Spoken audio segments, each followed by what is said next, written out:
Assalamualaikum warahmatullahi wabarakatuh.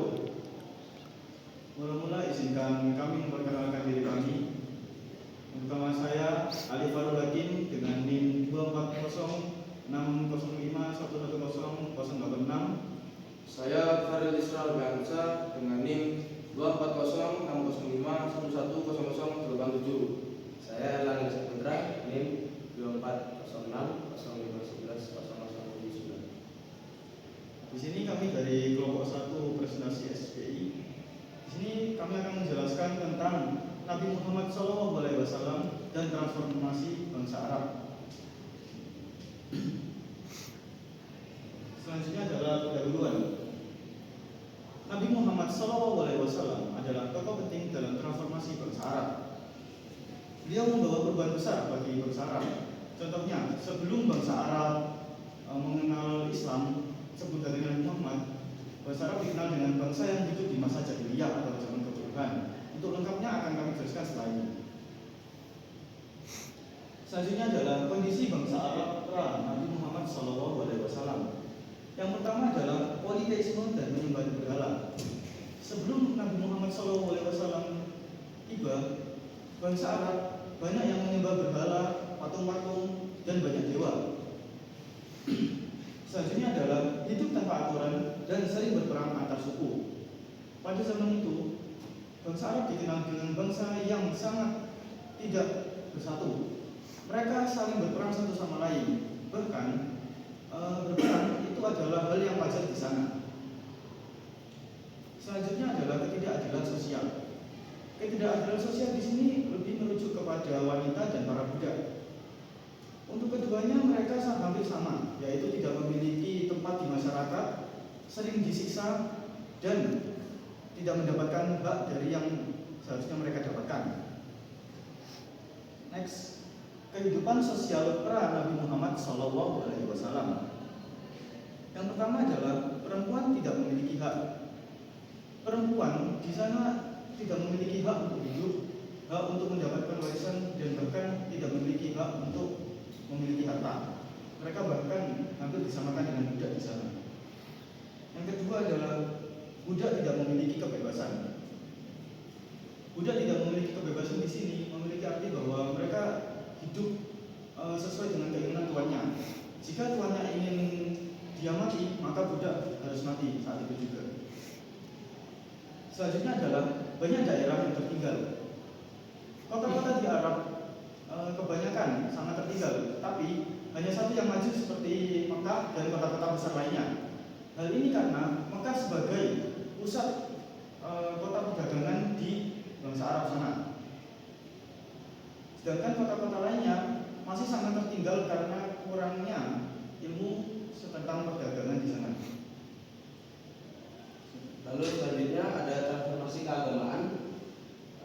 Islam menjadi dasar kepercayaan dan persatuan bangsa Arab dengan beberapa cara signifikan, yaitu Rasulullah mengajarkan ajaran Islam menggantikan penyembahan berhala menjadi kepercayaan kepada Allah dan menekankan ateisme sebagai inti keyakinan.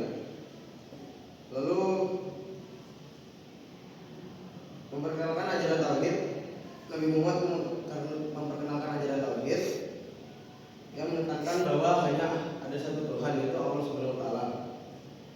Ini membantu menyatukan berbagai suku dan kelompok yang sebelumnya terpecah belah. Lalu ada persatuan sosial. Islam mendorong solidaritas umat, mengurangi perbedaan kelas, dan memberikan prinsip-prinsip keadilan dan persamaan, sehingga memperkuat ikatan sosial di antara bangsa Arab. Next. Selanjutnya ada transformasi sosial. Yang pertama itu ada mengajarkan kesetaraan di hadapan Allah Subhanahu wa taala. Mengajarkan bahwa semua manusia tanpa memandang jenis kelamin, kasta, dan seberapa tinggi jabatan mereka itu sama di hadapan Allah. Dan kedua, perempuan mendapatkan hak-hak dasar seperti mendapatkan warisan, bebas untuk memilih pasangan, dan hak untuk berpartisipasi dalam masyarakat. Dan ketiga ada penegakan keadilan sosial dan larangan penindasan. Ajaran Islam menekankan bahwa penegakan keadilan sosial dan melarang segala bentuk penindasan, kekerasan maupun penganiayaan baik terhadap perempuan maupun kelompok lemah lainnya. Baik, selanjutnya adalah transformasi politik yang dibawa oleh Nabi Muhammad SAW. Jadi Nabi Muhammad SAW berhasil menyatukan suku-suku Arab, yang berarti yang awalnya suku Arab ini saling berperang menjadi bersatu karena Nabi Muhammad SAW berhasil menyatukan suku-suku Arab ini. Beberapa cara Nabi Muhammad SAW dalam menyatukan suku-suku Arab ini adalah dengan melalui dakwah Islam, dagang Madinah, dan lain sebagainya. Dalam menyatukan suku-suku Arab ini adalah merupakan dasar untuk penyebaran Islam di kemudian hari. Lalu negara Madinah sebagai cikal bakal persatuan politik. Salah satu keberhasilan Nabi Muhammad SAW adalah di kota Madinah, yaitu dengan menyatukan persatuan politik di kota Madinah ini melalui dagang Madinah. Lalu Arab mulai meluas ke luar jazirah. Setelah wafatnya Nabi Muhammad SAW, untuk kepemimpinan selanjutnya dilanjutkan oleh Khulafaur Rasyidin, yang dimana negara Arab ini semakin meluas dikarenakan kepemimpinannya ini dilanjutkan oleh Khulafaur Rasyidin, yang dimana bisa meluas ke jazirah Arab seperti ke kota Persia dan kota-kota lainnya. Next, dampak global transformasi yang dibawa oleh Nabi Muhammad SAW. Islam menyebar ke berbagai wilayah. Jadi dalam konteks ini Islam menyebar ke berbagai wilayah secara global. Lalu pengaruh besar dalam ilmu pengetahuan, perdagangan, dan kebudayaan. Setelah Nabi Muhammad SAW membawa dampak global transformasi ini, Islam mulai berpengaruh besar terhadap ilmu seperti pengetahuan, perdagangan, dan kebudayaan. Jadi di sini Islam sudah mulai ikut andil dalam masalah tentang perilmuan, pengetahuan lainnya. Lalu yang terakhir, peradaban Islam mempengaruhi dunia. Jadi di sini Islam sudah mempengaruhi dunia dalam lingkup global dan akan terus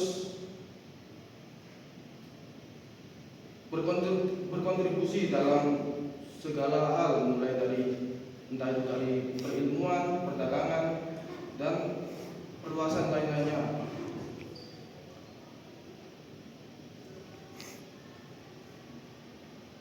Next. Di sini kami akan mengambil beberapa pertanyaan dari presentasi kita kemarin. Yang pertama adalah metode penyebaran Nabi Muhammad SAW di Arab. Metode penyebaran Nabi Muhammad SAW di Arab memiliki dua metode, yaitu terang-terangan dan sembunyi-sembunyi. Di sini saya akan menjelaskan yang sembunyi-sembunyi saja. Metode sembunyi-sembunyi di sini yaitu Nabi Muhammad SAW menyebarkan lewat teman, kerabat, ataupun keluarganya saja.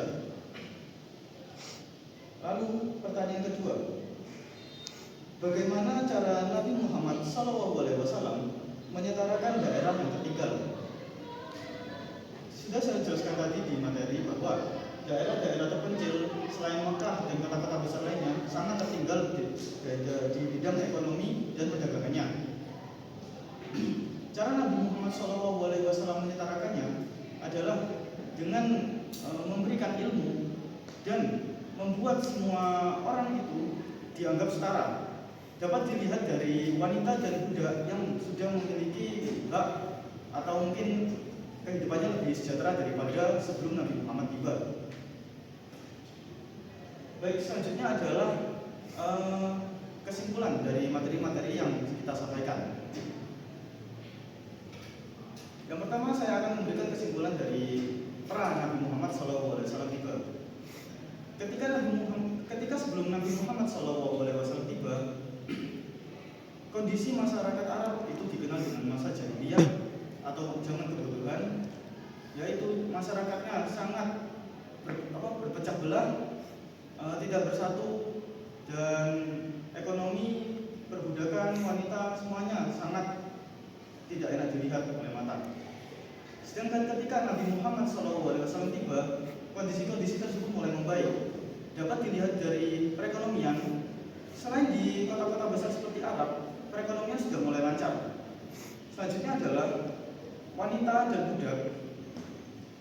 Mereka sudah mulai sejahtera, mungkin lebih baik lah dari kehidupan sebelum Nabi Muhammad tiba. Dan selanjutnya adalah Islam, penyebaran Islam. Ketika Nabi Muhammad SAW tiba, Islam berkembang sangat pesat, dan mungkin sekarang tersebar cukup luas hingga ke dunia, seluruh dunia. Mungkin itu saja dari kami kelompok 1. Sekian dari kami. Wassalamualaikum warahmatullahi wabarakatuh.